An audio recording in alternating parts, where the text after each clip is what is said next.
How's it going, everybody? Welcome back to Elvis Junction Reviews. Today we are going to be looking at our first Rapido product off for the channel, and we have something interesting here. We have a Rapido Trains MIL Bulkhead Flat Car in the CP Rail Action Red paint scheme. This is number 317168. Here it is inside its box. We're not going to waste any time and start and actually pull it out. I got this at my local hobby shop, which is about maybe 15 minutes away from me. Here is our lovely Rapido box. You know, I almost bought something else from Rapido, but then I changed my mind. Ooh, a sticker. That is a legit Rapido sticker. That is honestly really cool. Established in 2004, and their website was on there too. Here we have, ooh, I actually do not know what these are here. I think if you were to tie something down on the bulkhead, which I'm not going to be doing in this video, that's what these are for. Here we have a little bit of history, and I think this is going to be in French and in English because this Rapido is a Canadian company, so they have to do it in both French and English because those are the two main languages in Canada. And here is our exploded diagram of the car all the way down to the axles. Look at that. All right, so this is that. Oh, if you want to know it in Canada, it's Wagon Plat Canadien de 66 Pièces Explosion. I probably butchered that. If anybody wants to tell me I butchered it, please let me know in the comments, because why not? All right, comes in this blister, or just a shell. We have these, oh gosh, it's broken. That's not good. And we have these. It looks like I might have to do a little bit of gluing here because it seems our bulkhead has snapped off of its hinges. And that is not actually good at all. So I'm going to have to go ahead and glue this back together before I come back to the video. And as you can see, yeah, there it is. It actually has, even without that, that has a good weight to it. It's actually got a really great weight on it. But here's our broken piece. So I'm going to go ahead and glue this back on, and then I will get to you guys with a little bit of history about this car. I was just checking to see how the other one goes in, and it also came off. So, Rapido, what's going on?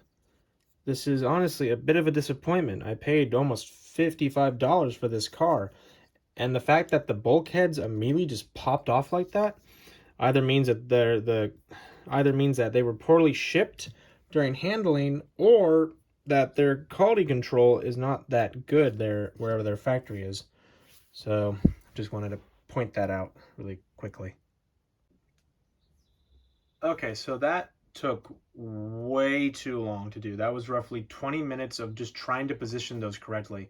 The biggest failure is that the parts are so finicky that these in middle bits, well, you'll see in a little bit, they were so finicky and just really hard to work with.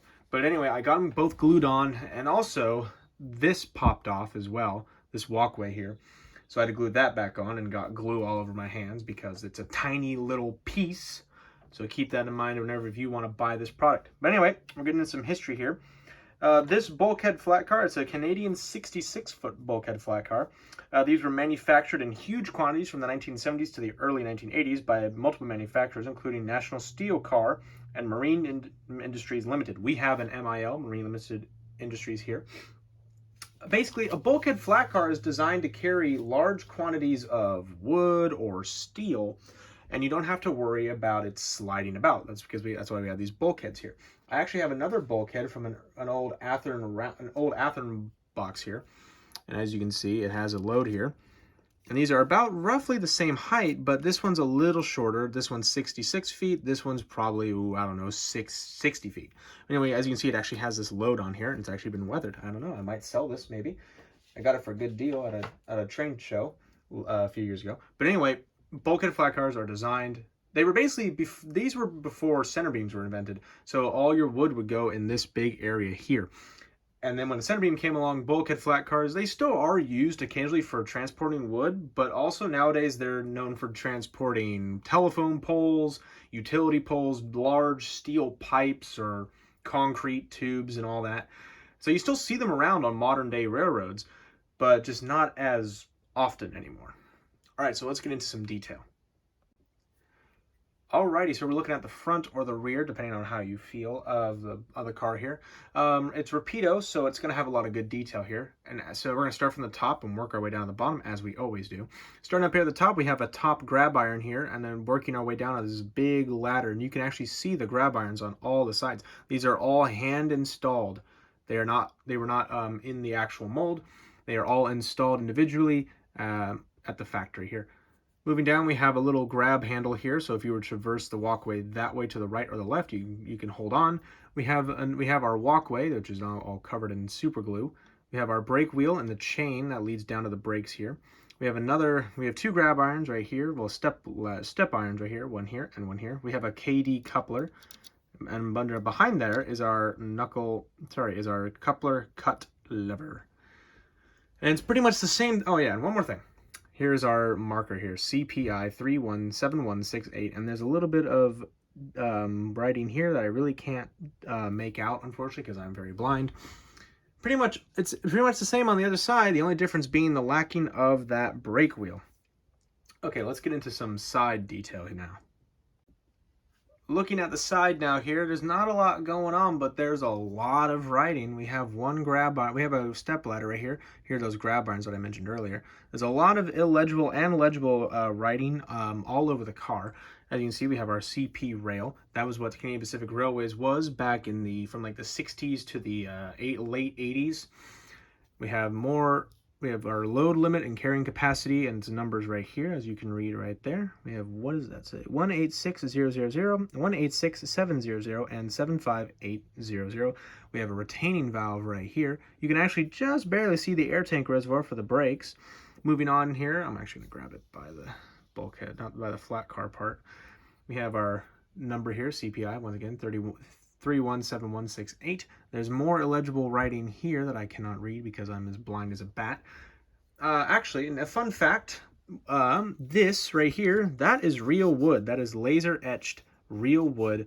It's not fake like an Athearn or Walthers, but that is real wood right there. Might not look like it, but it is. And you can see all the little pegs here, so if you wanted to load up this car here, you had to find these pegs and insert them. That way your load won't fall out as the car is in motion. Looking on the underside of the car here, you can see not a lot of detail going on here. Okay, car doesn't want to work here. But you can see our air tank reservoir that we did mention earlier. We can also see some air hose piping right here. And the chain that rolls down to the brakes here, as you can see there. By the way, this car has a really good weight to it. I was really surprised when I pulled it out, because this right here is entirely, that's all metal. That's a metal chassis right there. So that I really do appreciate about the weight. Okay, let's get into some final thoughts. Okay, so let's get one thing very, very clear. This car looks great, but I'm extremely disappointed with it. I don't know who to really blame. I don't know if I need to blame the quality control, whoever shipped this car with the rest of it, or the hobby shop for not handling it properly. I'm not sure who to blame, but I'm genuinely disappointed that when I pulled it out of the box, it just was broken. I really seriously I want to give this car high remarks because it looks great. But at the same time, I have to bring it down on the points department because of just it came out of the box broken. So, and just unfortunately, that's just really a really big shame, because in fact, the day I'm recording this, Rapido put out a video about, like, they dropped one of these flat cars in its box off of a cliff in Southern California, and they ran into Michael Gross, who is an actor from Tremors and a few other B-rated movies, but he's a big model train fan, by the way. And I was genuinely, when they showed it, it also was in pieces when they pulled it out of the box. So I was genuinely disappointed to see. I thought, honestly, it would survive, but clearly it didn't. And also, my car did not survive the journey from the factory to the dealer and then to my house. And I'm genuinely disappointed in that. But anyway, thank you very much for watching. If you enjoyed this video, please hit that like button and also subscribe if you have not. It would really help. And also hit the notification bell to know when I upload another video in the future. But thank you very much for joining me, guys, and I will see you in the next video. Bye for now.